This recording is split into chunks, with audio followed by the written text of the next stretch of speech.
Hey everybody, so it's Britt from WEVOLVE, and I'm gonna dive into a very interesting video. This one's gonna be a little bit different. I think it's really important to talk about interconnectivity with people in our lives and relationship dynamics, from family, from friendships, work colleagues, interpersonal relationships like romantic relationships. So a lot of people that are dealing with health issues, well, all people for the most part, this exists for all people, but especially if we're dealing with health issues, we're looking at situations where people are not interacting in healthy ways with those around them. And I don't mean if you're sick, you're unhealthy emotionally and you're, behaving badly with the people around you. That's not what I mean. What I mean is if you got sick, it's because you were emotionally sick on some level before, for the most part.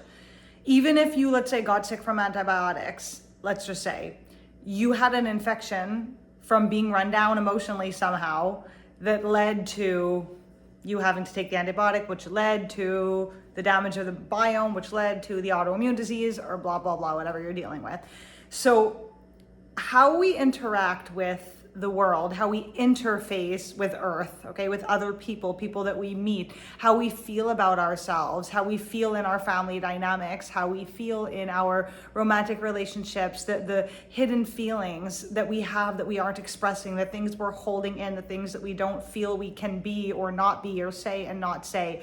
Those things play a huge role in the development of disease, far beyond what people realize, to a point where in German New Medicine or in quantum biology, they're literally not finding a single case, not a single case of a person who got sick with some chronic condition who didn't have some type of emotional stress, usually related to people, places, or things, situations in their life, meaning people, that led to whatever is going on. It could have been a divorce. It could have been fired from your job. It could have been something, a devastating friend sabotage. I don't know. These things lead to emotional illness, which leads to physical illness. So in order to recover your physical health, I have so many videos where I share, this is what you should eat, and this is, you should ground, and this is how you should sleep.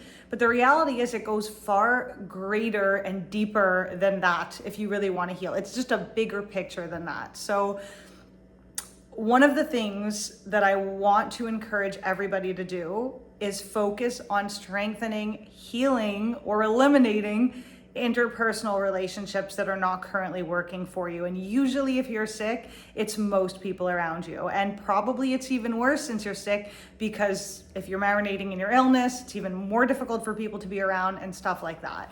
When we're not feeling healthy or good, it becomes even more difficult to have the boundaries with people and have that inner fortitude and that strength within ourselves. So I wanted to talk about relationships, what relationships really are. I'm going to focus a little bit more on an emotional and spiritual perspective, because obviously we know what a physical relationship is. We know that in romance, it's intimacy and a partnership and a person being there. With family, it's, you were born there, you learned everything you learned from them, it was your upbringing. We already know these basic things. So I'm going to talk about what actually attracts us to certain people, friendships, even jobs, partnerships, and also how our parental unit plays a role in this. So when we are born, we are like a clean, empty vessel of purity, every single one of us. We get indoctrinated by our parents, not just with the laws of the earth, the ways of the land, the societal programming that our parents had, the school programming, not even just that stuff,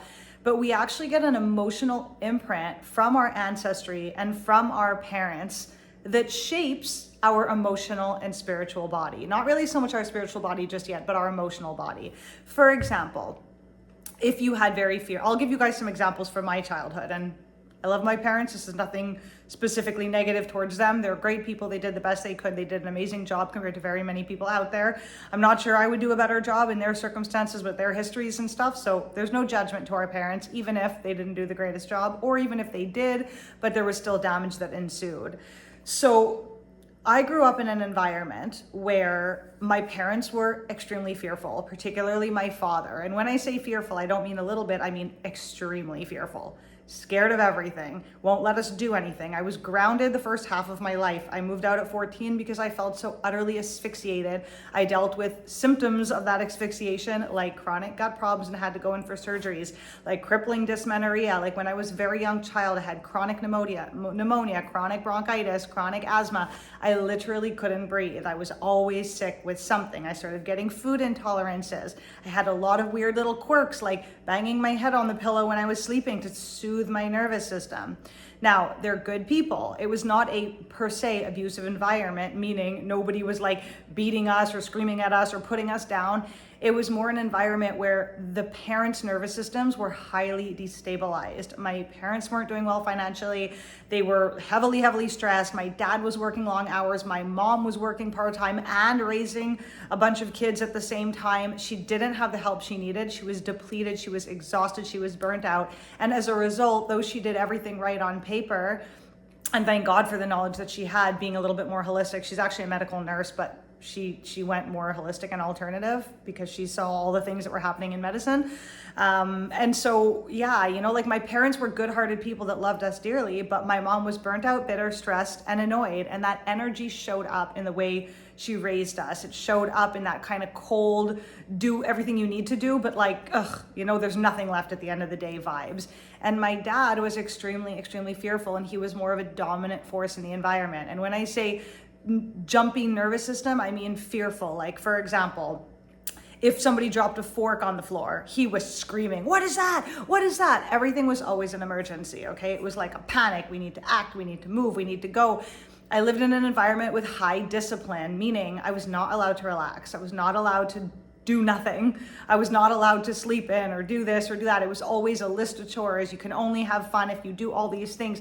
There was a lot of regiment, a lot of classes, a lot of schooling, a lot of boom, boom, boom, boom. So in the end, for my personality, it was extremely stressful. I think for both of my sisters who suffer a lot of nervous system issues, and both of my parents have dysfunctional nervous systems to this day.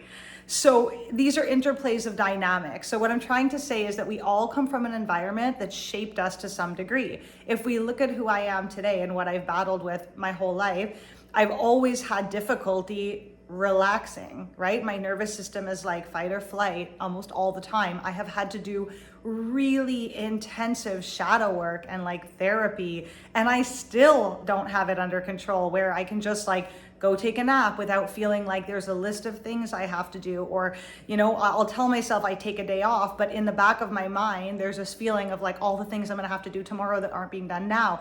People, my phone, when they message me, you see what I mean? So it's like always, an activation of the nervous system. So that was a way that I was programmed that I have to work through. There's many other layers. I won't go into all the details of my childhood, maybe one day, but trust me, there's a lot. But little things, like I'll give you guys another small example. My uncle, nobody, I guess, of you guys know about this, but my uncle tried to drown me when I was 2 years old in a pool, and I didn't know how to swim. We were at a party. We're no longer dealing with that side of the family. We got like basically estranged from them. They were like crazy. But essentially, he literally threw me in the pool and was laughing while I like drowned. And my sister found me, screamed, went to go get my mom, and they obviously hauled me out, but not before I had like choked on a bunch of water. Well, I never actually remembered this story because I was so young, but I know that I have a huge phobia of water in my face. Even when I'm showering, I'm like the type that acts like I have makeup on and don't want to get water on it, unless I'm specifically washing my face. Like if I'm in the ocean, I don't want water in my face. I'm not that comfortable swimming, even though I can swim. So just like weird things like that, right? Like I've gotten way more comfortable with water. I live by the beach. I go in the water all the time. If water sprays me in the face, I'm not going to scream like a banshee.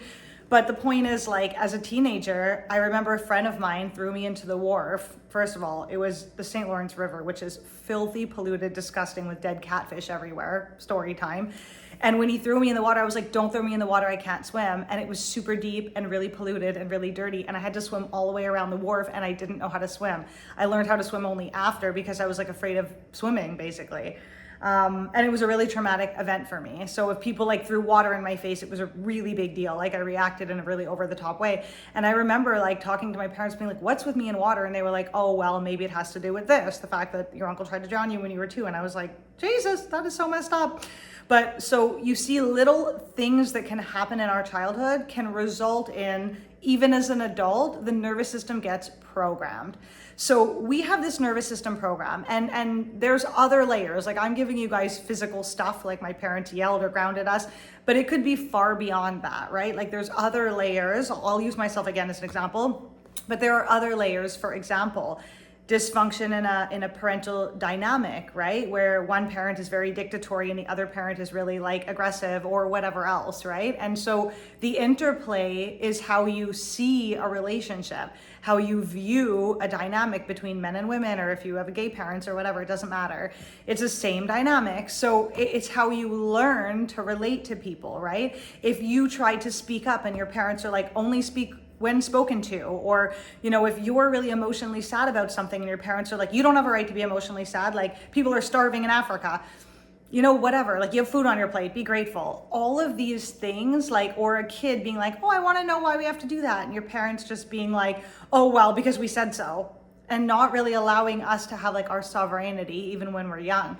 All those things add up to create these dynamics where we don't share our truth. We're afraid to share our feelings. We're afraid to put up our boundaries. People bulldoze our boundaries anyways. We're afraid. We don't know what healthy relating is. Like, we're afraid to have healthy relationships. We're not even sure how that is. Most of our nervous systems are heavily activated because that's just the way we grew up. And so people are dealing with either avoidant attachment or anxious attachment or some mix of the two, or just like these toxic interplay dynamics that even exist in friendships and things. So let's dive in. We know where it comes from, right? We all have stuff that happened in our childhood that could have resulted in these types of dynamics. Now, some people have it even worse, where we're dealing with sexual assault, and these things pervade into adulthood in our unconscious mind and manifest themselves in who we attract in our relationships. So when it comes to family, we cannot choose them. I have the belief system that before we incarnate onto earth, you don't have to agree with me, we choose our family because we want to be indoctrinated that way, because those are the lessons and challenges that we want to have in that lifetime. So I believe that we choose our parents and that it's a beautiful thing. And even if there is, you know, what's the word? Not harassment. The word I'm looking for is like, anyway, even if it's a negative influence on us, the parents or whatever, even if it's damaging or toxic, we chose that interpersonal dynamic so that we could learn about ourselves. Now, when we are already in that family, we can't choose them, obviously. Like, we chose them before, but either way, whether you believe that or not, you are born into that family. And that is just, you kind of like have to love them, and you're there for your survival. So you have to adapt to the circumstance.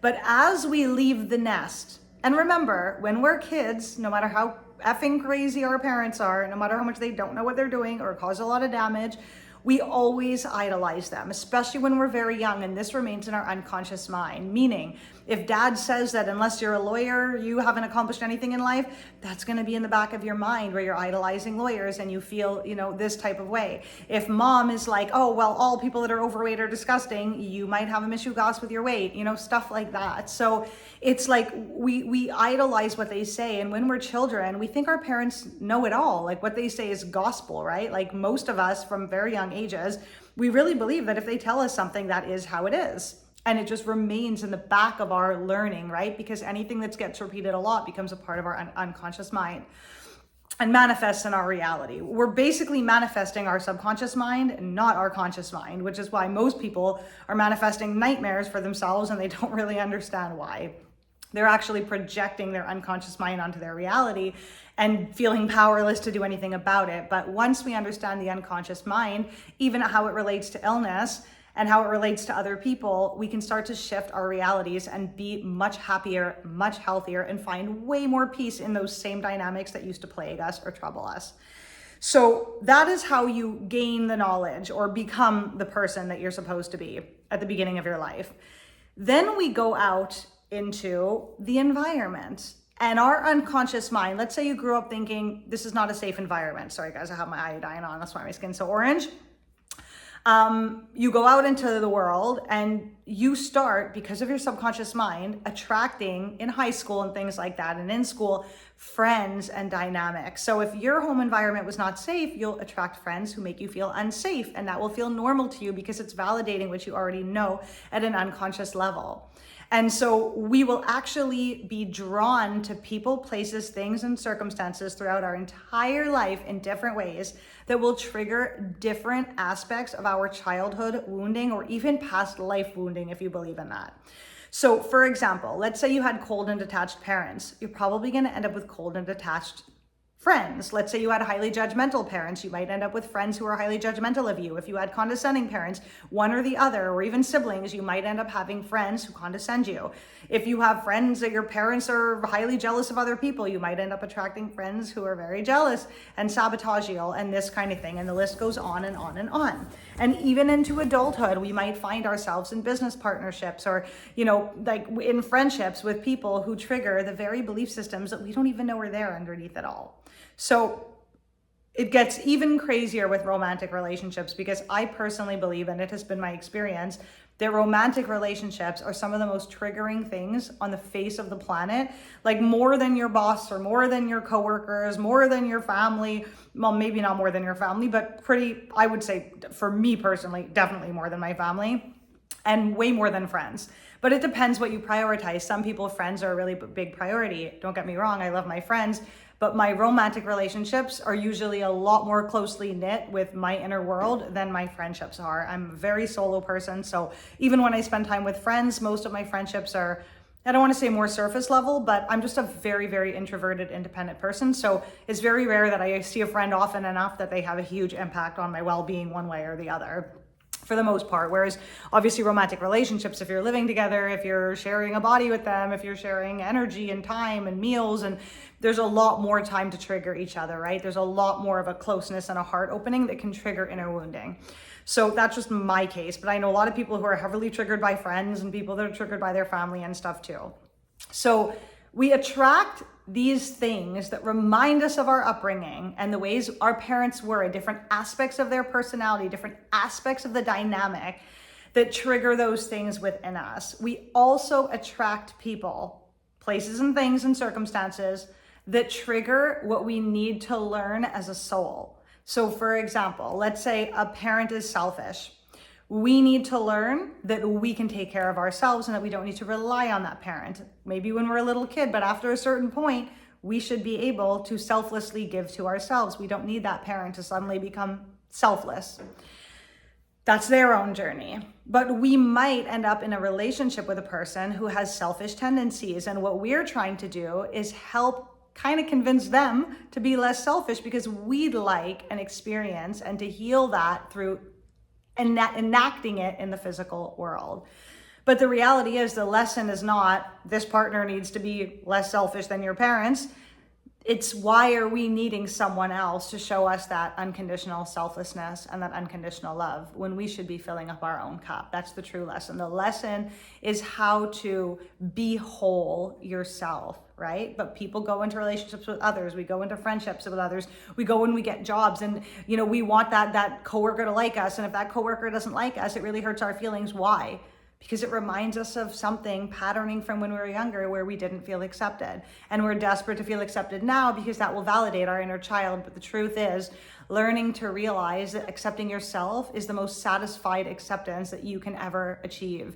And other people, whether they accept you or not, is not really very relevant. Now, I'll take it another step further and we'll go into a bit more detail with this.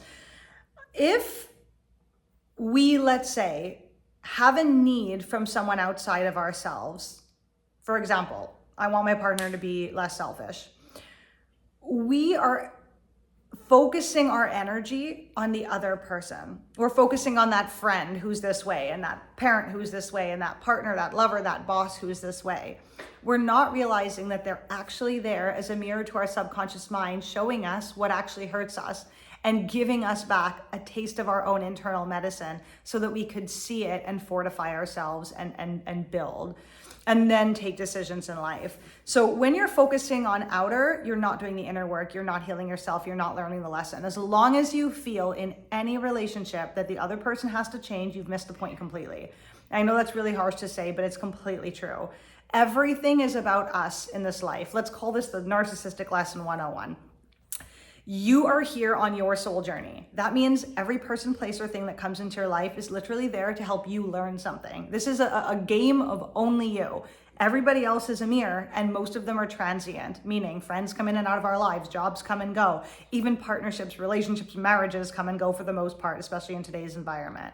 So you don't need to fixate on what's outside of you. Whenever something triggers you or you get upset, and you will be triggered if you have inner wounding by the people in your life, when someone triggers you, you need to do that work internally. Why am I feeling so hurt about this? What does this mean? For example, a partner being selfish. I'm just using a silly example. It could be anything else, like being jealous, whatever.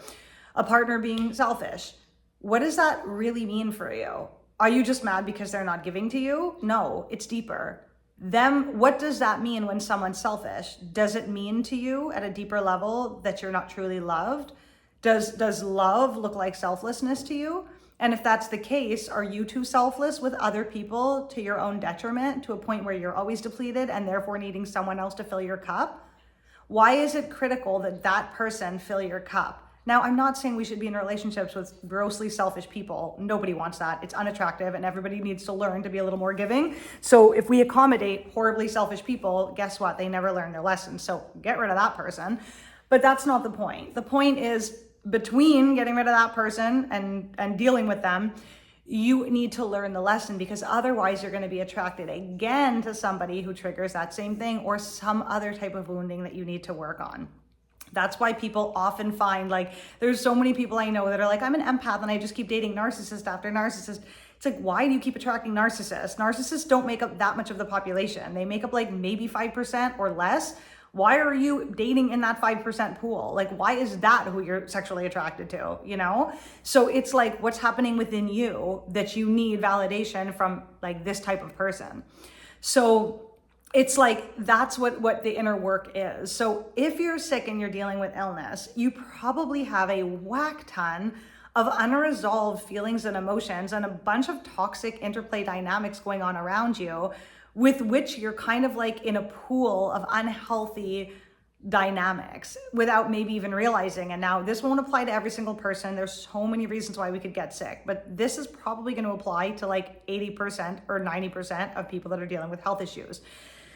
If there's something or someone in your life that is going on that's frustrating you. Now, if you felt very imprisoned as a child, like you were grounded all the time, you might end up dating people who they like to control your life. You might end up being attracted to people who have a lot to comment on and make you feel bad when you do the things that you want to do, or people that are more jealous or possessive, right? It might manifest that way, maybe not, but it's a possibility. Because to you, someone being very possessive is what love looks like to you, right? So this is how we can end up in circumstances that are really quite toxic. It also explains really strange circumstances. For example, Stockholm syndrome, when you'll see like a woman who's literally being like raped or abused by her husband, or by literally a rapist who like kidnapped her, and she'll end up like falling in love with him. And the same goes vice versa. Like, men will feel like really bound and attracted to women who completely control their lives and take their sovereignty and their freedom, especially if they had a domineering mother or other circumstances like that. So, you know, people will find themselves seeking the love from the person who possesses very similar character traits to whatever caregiver didn't give them love younger, because in their mind, that will be what heals them. But what actually heals you is when you stop needing external fulfillment, when you stop needing other to heal you. Now, it's great to end up in a healthy partnership or in healthy friendships with people who love you and support you and are there for you and nourish you. That's wonderful. And we should all seek to get there, because when you love yourself, you're not going to be attracted the same way to the very same people that can hurt you. When you heal yourself internally, you look at those wounds, you heal them, you learn to direct your energy inwards to you, the main character of your story, who's on your soul lesson, and not these other figurines who are just there to mirror to you what you need to work on. When you realize the irrelevance of them and that it could be a tree or your mother, it doesn't matter as long as you learn the lesson. And that's the reality of how it is. I know it sounds harsh, but it's true. Being crippled by something your mother or father says as an adult is the same as being in jail. Why? That person does not know better than you. They were like indoctrinated badly too. Like, why should their opinion matter? What your opinion and your knowing of yourself, the peace you have within yourself, is what matters. The triggers go away when you get okay with yourself. So the lesson in every relationship is to get okay with yourself, and whatever is being triggered by said person is what in that moment is imminently ready for you to deal with. So different relationships trigger different things. I've had different triggers with almost every boyfriend I've had. Different triggers come out in different relationships. Different family members trigger different things. And each of those things, when I heal that within myself, guess what happens?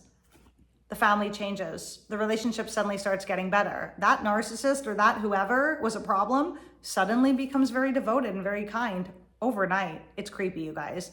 So you could have the most toxic dynamic. Now, I'm not saying stay with an abuser, stay with someone who's physically assaulting you. That's not what I mean. But what I'm saying is that, like, if it's just a toxic dynamic that's both of you, and it's always both of us, when you fix you, one of two things happens. The other person steps in line. The toxic cycle that existed between you both gets cut from one side. If you're not running around with them, they're running around and they start to feel silly. When you're not engaging anymore, they can't get that energy from you. And therefore they have to change their ways to get back to you because you just are not dealing with that anymore. When you heal yourself, you lose patience for drama. You lose patience for toxicity. You lose patience for gossiping. You lose patience to, fight with your mother or your brother or your sister. You get tired of family dramas and dynamics. You get rid of friends who are bringing headaches to your table, and you only keep people around you that are uplifting you. You lose sexual attraction and chemistry to people when you heal yourself that were not actually there for your highest good. People that were just karmic and only there to show you certain lessons. You will literally go from being obsessed with these people to having no interest whatsoever and revolted by them when you heal yourself. And you become literally a vibrational match to other people that are healed, just like you. And that is when a healthy relationship happens. So if you're dealing with an unhealthy marriage, I know a lot of sick people, they write me, a lot of clients, a lot of WEVOLVE members will be like, my husband went and took the vaccine and I was not okay with it. And my husband wants to leave me because I'm sick and it's nonstop problems in the house. And how we embody our energy, who you show up as when you're sick, changes the dynamic. What we tolerate changes the dynamic. If you're sick, you're probably not feeling great about yourself. When you're not feeling great about yourself, no one's gonna feel great about you either. If you think you're a loser who sits at home on the couch all the time looking and feeling like shit and eating crappy food, nobody's gonna be looking at you and thinking you're star quality. It doesn't work that way. We have to love ourselves. Now, you can sit on the couch, look like shit and eat crap food if you want, but you gotta love that about yourself. And when you do, someone else will, and a million people will. So everything is just literally that mirror energy. So I wanted to bring this up because so many of us, we address the physical stuff and we never deal with the relational stuff. And the relational stuff is actually what is at the root of all of our health problems. Like, why do we feel so fragile? Do you know how many people, guys, and I'm not even gonna give a number because I don't know, but a lot. Like, if I were to guess, I'd say I don't know, at least 50% of sick people, their illnesses are the excuse that their body manifested to actually have boundaries, right? Oh, I can't go, I have a migraine. Oh, I can't go, I got a UTI. Oh, I can't go, I have Lyme. Oh, I can't go, I'm too exhausted, I have chronic fatigue. When people don't have good boundaries and they don't know how to run their life in a way that works for them, many times they manifest illness so that they have an excuse to drop out of life. When we're scared to pursue our dreams, sometimes we manifest illness so that we don't have to. Illness serves in a really powerful way. And when we realize that, we realize that if we want to get rid of illness, we have to start serving ourselves and we have to start living the life that we actually feel good about. We need to get rid of the people, places, and things that don't serve us, but not before we learn the lesson. Sometimes people that trigger us, especially if it's in a non-violent way, it can be really helpful for showing us what is going on within ourselves, especially if you love these people and you have a desire to have a harmonious relationship with them. So I will tell you guys, when I started doing the inner work of healing myself, and I had a very bad relationship with every family member until my mid-20s and even late 20s, I would say. And as I did more shadow work and inner work, the dynamic shifted with every single family member. Guys, I cannot even tell you, every single family member. My biggest arch nemesis is now my best friend. This literally happens when we heal what is inside of us. So You can change your entire life. You don't have to have a different family. You don't need to run to another country. You don't need to go somewhere else. You don't have to divorce that person. If you want a healthy relationship, you need to get healthy. And I don't mean physically, I mean emotionally. You need to get okay with yourself. You need to realize you're amazing, because when you do and you're healed and you're full and you know you're amazing, you don't tolerate bad behavior because you're not afraid to lose people. Because why are you afraid to lose someone who doesn't treat you good anyways? Only an insecure person who's not confident in their skin feels like they need external people. Once you are okay, literally okay with yourself, and you're not afraid to lose people, even to death, you can finally show up in an energy that commands respect. And that's because you respect yourself. So for me, it's very easy now if I go out into the dating field or whatever, and I meet somebody and they're not very nice, it's very easy for me to be like, I don't think this is a match. Or if a person shows up in a way that I don't like, it's very easy for me to pull my energy away and not give that person any more time until they come correct, right? So the days of me being like, oh, my boyfriend's abusing me, and oh, my boyfriend doesn't pay attention to me, oh, and my boyfriend doesn't this, my boyfriend doesn't do that.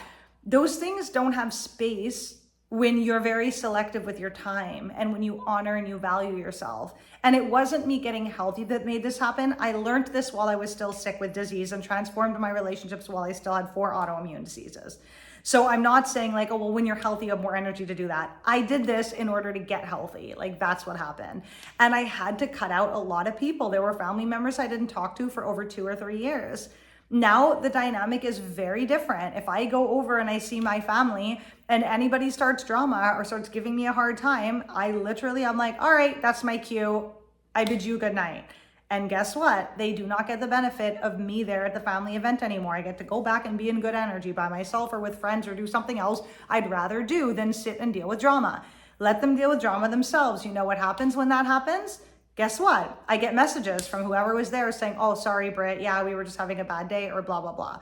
Or literally it never happens again, because the next time I go, guess what? If they want me there, they have to behave in a way that is non-toxic, because I do not tolerate toxic people in my lives. And guess what? People learn, they get trained based on whether they have access or not to your energy.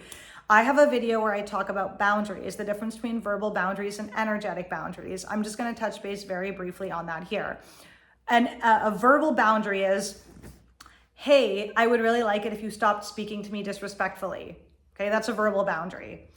Whereas an energetic boundary, if somebody says something disrespectful, is to be like, what did you mean by that? Actually, I don't need to know. And you leave. Or don't even say a word is even more powerful. Silence is the best energetic boundary. Someone writes you something disrespectful, ghost them. Don't respond. Why are you feeding into drama? Somebody writes a rude comment under your video. Why are you responding to that person? Literally look over it. You don't even need to delete it. Let them go sight unseen. They don't even deserve a response. That is the truth. If someone's going to be rude, leave them in their own rude energy. Don't give them any attention. Why would you put any of your focus on something negative? If your partner is not paying attention to you, and I get this a lot from people, especially women that are sick. My husband, he's not that interested or whatever. Why are you interested in him then? Why don't you go out and do fun things with your friends? You're fun and interesting. You don't need him to like you. You were plenty fine before you married this man, before you knew this person. You were a complete person, and you will be after you divorce them too. But guess what happens when that same woman goes and starts doing fun things and giving herself the attention she's craving from him? All of a sudden, he's super interested in this new version of her that actually loves herself. Because the truth is that even a partner who's being neglectful is actually there to trigger you to stop neglecting yourself. And when you stop neglecting yourself, they start adoring you. It happens every single time. And no, this is not a manipulation tactic. This is how energy works. It's the same for a man. A man could sit there telling his wife to stop complaining, but that's a lot less powerful than every time she's complaining or being really negative, he gets up and he literally leaves. And she sits there with her own bad energy. I mean, assuming that it wasn't a valid reason to complain. If it is, and your partner walks out and you have very valid reasons for something that went on, then this is not a relationship that has a lot of lasting power. You might want to leave that. But I mean, if you're just complaining because you're hormonal and he comes home and he had a long day and it's not a respectful way to communicate, that man should not sit there and engage with you. He should be like, all right, listen, clearly something's going on for you. Let me know if you want to talk in a respectful way. In the meanwhile, I'm going to the gym. and go and take care of himself and do something he enjoys. Trust me, when he comes back, she's more likely to be sweet as pie. So it's just, you know, like, you don't always need to speak. Sometimes you just need to give a look. Sometimes you just need to not respond. Sometimes you just need to block or delete that person. Sometimes you just need to pull your energy away. An energetic boundary is you deciding with yourself what you want to do and how you want to interact with people, and what is okay in treatment wise and what isn't, and what you will give people time and energy because of and what you will not. So if you get together with a friend and all she does is complain, and you mention to her, hey, listen, can we do something more positive? It's very draining for me. I work in a health space. When I get together with you, or whatever your job is, it could be something else. Well, I'm just giving an example. You know, when I get together with you, I really don't want to have to hear more complaining, since I work in a field where I'm dealing with sadness all day long, and I like to put my energy there. So my personal life has to be a little lighter. So can we go see a movie instead? And if that friend continues that behavior, then next time they want to get together, you just say, oh, sorry, I'm not available. Or you could straight up say to them, like, I can't, sorry, today I can't, I'm really in the mood for something light. All you'll have to do is say that 2-3 times to that friend. And if that friend really wants to see you or spend time with you, they will suggest something fun. They will change their tune, because literally if they don't get access to you. You have the power with your access point, meaning you can only be there for drama if you are partaking in drama. You have an equal say. You can remove yourself from any situation. That's your sovereign right. It's your free will. So if you're having a toxic dynamic with your parent, you're the one engaging. Like, literally every time your parent says a condescending thing, give them a smirk and be like, and walk out the door. A no F's attitude. And guess what? Watch them change their tune. They try to do it 2-3 times every time you're out the door, and you're gone for a week. They don't get to see you again. You're supposed to take them to lunch every Friday. If they were rude last Friday, you could wait a month to take them to lunch. They don't get lunch again if they're rude, period. And I'm not saying it to be mean, but they will learn how to be kinder, loving, and warmer, which is their soul journey. If someone's treating you disrespectfully, their soul journey is to learn to be more loving with others. Probably, maybe they don't love themselves too, and that's a part of it. But when you love yourself, your standards become different, and the way you live your life becomes different. It's kind of like when you start cooking really wholesome meals at home, all of a sudden the same old shitty takeout that you used to eat just isn't as satisfying. Well, it'll be the same with people and circumstances. So just the same as I want everybody to know, when you're sick, to take back your personal power through eating well, through taking sun, through sleeping enough, through listening to your body, through hydrating your body, through positive thoughts. Take the action steps that give you your power back. Take your power back and create the change you want to see physically. Do the same emotionally and energetically. It is even more powerful than the physical stuff. Recognize the power you have simply by existing. And I know there's people out there that are going to be like, oh, well, when I take myself away, they don't even care. They're not meant for you. A person who doesn't care if you're not there is not a person for you. Imagine you walking down the street and not caring about a random person.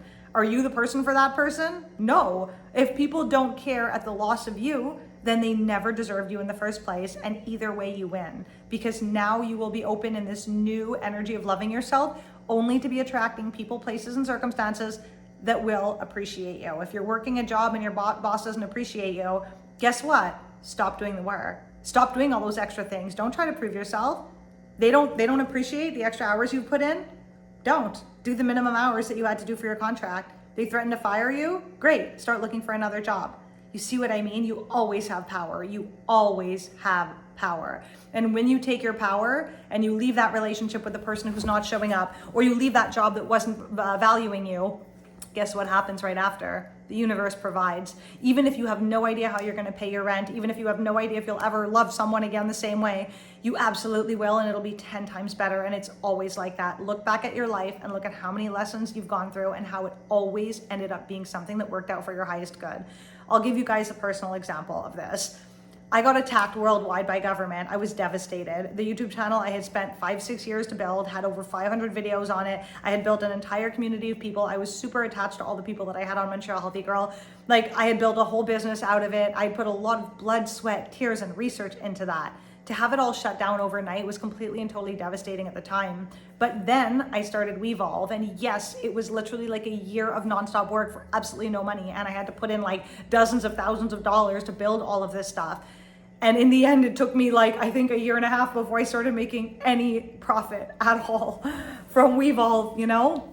To be fair, I do charge a very low monthly fee considering how much the platform costs and the hosting fees and all the staff and everything else. But I wanted to make it accessible for people. For me, that's what resonated. But in the end, I was running myself dry on Montreal Healthy Girl, answering hundreds and hundreds and hundreds of messages with no team to help me and no staff. I was totally and completely burnt out. I was getting some negative comments all the time. I was dealing with all that stress, and all of it was like pretty much for free. And now that I have a platform, I was literally forced into a private platform that I had to pay for and that I have to pay to host. So I have no choice but to charge people. And the result is that I'm actually making double what I was making in the days of Montreal Healthy Girl consults. And I don't even do consults anymore. You see, by no means am I rich. People who want to join WEVOLVE, you share the word. But it's like the workload to run the platform is more. But generally uploading videos, I have a whole team now that helps me, right? Like I was able to get the team with this extra money. And so it's like now there's better customer service. I can get back to people much faster. Like I can get back to everybody. I can spend more time on social media, helping strangers too. I can spend more time in the Facebook group. I can spend more time creating content for you guys, doing experiments in my life, all of this stuff, like having a more balanced life. The result is my health is better. I've had a glow up. So even though I've had a lot of trauma over the last few years, and I love you guys, thank you so much for being WEVOLVE Tribe members. Like you've helped me a lot in my personal life. So it's just, but that's not the point. The point is that never at any point during the worldwide assault did I ever think something better was going to come from it. And now I have an even tighter knit community of people who actually want to hear what I'm saying. And I pretty much never get any negative comments. You know what I mean? It's like a family versus just like a huge community or whatever. Now, don't get me wrong, I love Montreal Healthy Girl, but it was like a lot of work for really nothing. Like back for me, it was just a lot of depletion outwards. And now this is a proper business where it's a more healthy interplay between my work life and my health and all these things. So I'm able to do what I love and share the information that I want in a safe place where I don't have to feel anxious or worried or censor myself or whatever, right? So it ended up being such a blessing in disguise. Also, I remember like in my early 20s, I'll give you guys another example. I dated this guy for 5 years who at the time I thought was the love of my life. Like now looking back, it's freaking ridiculous. It was such a toxic relationship. But anyways, I was with this guy for 5 years. It was like terrible on so many levels. No offense to him. I hope he's not watching this video. I don't think he's a WEVOLVE Tribe member or would be, but you never know. You never know.